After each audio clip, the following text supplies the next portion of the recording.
شلونك رضا؟ شلونك حمود؟ شو اخبارك؟ شلونك زين؟ امورك؟ ان شاء الله زين؟ الحمد لله. شو ماكو؟ والله ما الدنيا. ها؟ اليوم فرغت حبيت اسير عليك. جيجايرو وين؟ حيدوري جيب الباكيت مالتك حبيبي. شنو هو؟ يقول ابنك حيدور يدخن. اي وين ذا يدخن يعني؟ انت شو كلها تيجي تحكي على مود هذا الموضوع؟ يا اخي حريه شخصيه. يعني ابني انتو شو عليكم بيه؟ واذا ابنك صدق تحكي شنو حريه شخصيه؟ شنو الحكي هذا؟ لك هذا طفل انا ابني بعد ما اخليه يمشي وياه. شنو قصدك انت ابني ما يشيل ابنك على مود شنو يعني؟ يعني قصدك مخرج ادمي؟ اي ابنك ساقط، ايش تترجى منه؟ لا يحترم كبير، لا يحترم صغير، يشرب سجاير، هذا من هسه هو طفل ويش لحد لما يكبر شو يصير؟ عارف بابا هاي ظلت بس وحده اخذها لك. عافيه عافيه حبيبي عافيه عاش ايدك. يا حبيبي عافيه. عادي حبيبي عادي هاي فلوس. روح جيب لك لك باكيت حتى يقول ابوي مو زين وياي. يلا. ظاهر انت الحكي ما يفيد وياك. شوف انت هواي حكيت علي ابني وتجاوزت عليه وحكيت عليه، خل اقول لك شيء، هذا البيت بيتك، انا راح اروح اطب انام، تريد تبقى تريد تطلع هاي مشكلتك.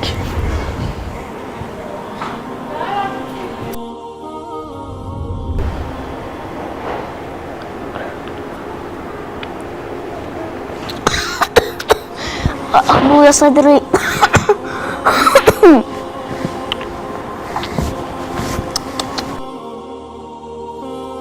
يا الله والله تعبان هذول، نظفها يا رجل شنو؟ تعال بابا تعال تعال. انا اشتريت. لك انت ايش قد عمرك؟ انت شو عليك؟ شو دخلك؟ لك وينك وين جيجاير بابا انت طفل؟ ابوك وين؟ دخلك بابويا، اصلا انا ابويا يدري بي انا ادخن، وابوي يقدم لي سجاير. بيتكم وين انت حبيبي؟ وين ابوك؟ ودينا على ابوك، يلا مش ودينا على ابوك. امشي. لك بابا انت بعدك طفل، وينك وين الجيجاير؟ ليش تدخن انت؟ ابوي يقول له لو ما تدخن ما تصير رجال. ولك بابا ذولا مفتهمين الموضوع غلط، لا الرجوله بالجيجاير ولا السباعيه بالكفران ولا شجاعه بالفلوس، هذول المواضيع كلهم ترى مفتهمين. بابا خير حجي. الله بالخير والعافيه، يسلمك حياك الله. يسلمك يحفظك. ابو حمزه الجوهري؟ اي نعم ابو حمزه، الحمد لله بخير. ابنك شو اسمه الله يخليه ابو منو؟ ابو حيدر. على راسي شرفنا بيكم. اي عيني امر خدمه. لا ما يمر عليك ظالم، بس ابنك شويه انتبه عليه، يعني يمشي بالشارع ويدخن هو بعده طفل. يا اخي انتوا والله دمرتوني، يعني يجي صاحبي هم يحكي عليه، تجي هسه تم حكيت عليه، يا اخي عرفوه حريته هذا الولد. مو هيك هسه افتهمنا حريه بس بعده طفل. اي ما لكم شغل يا اخي، انتوا حتى برا تجون عليه، ما لكم شغل يا اخي حريته.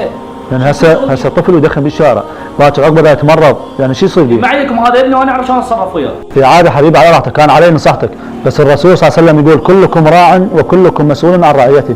يريد يدخن بس هذا راح يصير برقبتك، اذا تمرض اذا صار عليه شيء انت راح تبتلي به. يلا في مع الله. الله لا.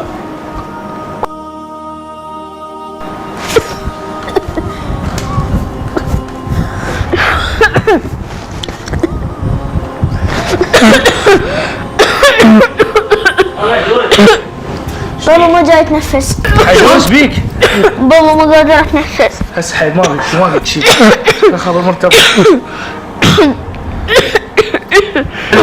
ابو حيدر خير اقول لك هذا ابني ما ادري ايش يقول صدري.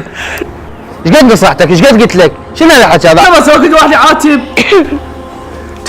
تعال بس تعال. ما اقدر اجي، يلا وين روحك انت بعد تحملها، يلا ثم الله.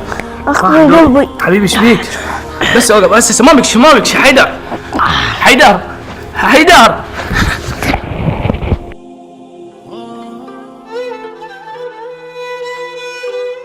أنت مهمل وأناني. نعم أنت تضرب أو تشتم أو تعتدي وتتصور أن تلك هي تربية الولد. هذه قمة الأنانية وقمة الإهمال. التربية أن تعلم وتبذل الجهد ويتسع صدرك لتناقش وتقنع.